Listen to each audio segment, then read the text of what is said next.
Good morning. So today I'd like to let you into three pitfalls I feel a lot of people go through that keeps us stuck and unable to work consistently on our goals.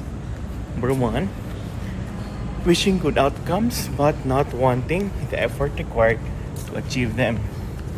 I want success like everyone else. I want the good stuff and brag about it online. I want to skip to the good parts without wanting the hard work, without wanting the change I have to undergo, without enjoying the growth pains that actually come as I work my way up to my goals. I'm not sure if you have felt this way before, that you literally know what to overcome the tough situations in your life, but you just don't feel like acting the right way.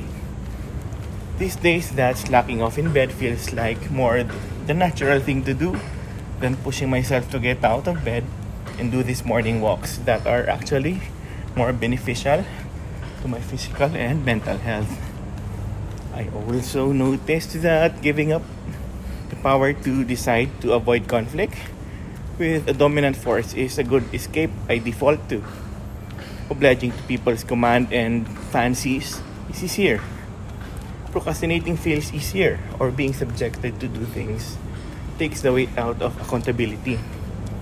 Playing victim feels easier even if we don't really want to be victims. Blaming others instead of taking ownership feels easier to do. As I might have mentioned in my previous vlogs, I'm a recovering people pleaser. Second thing, I expect the change to come from others. Expecting change to come from external factors is a recipe for failure that may also spiral down to feelings of helplessness and depression. The reality is, the only thing we can control are the decisions and actions which always require our own effort. We are not totally driven by our subconscious anyway. There are pieces of our experiences during the day that we can set up to avoid negative feelings that doesn't serve us, that we don't need. I know I can even start turning my self-talk from I can't to I can. And the more we take these small decisions to step up, the more we get to be confident that we can do better by ourselves. Because at the end of the day, other people should first live to fend for themselves before they consider the option to go out of their way to help me out. Shouldn't require anybody to be the primary source of the change that I have to undergo.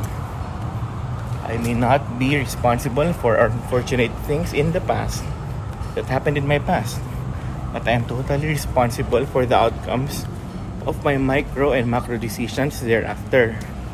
And that's reassuring because I know that my future is in my own hands. And third, I am afraid that people will see me fail.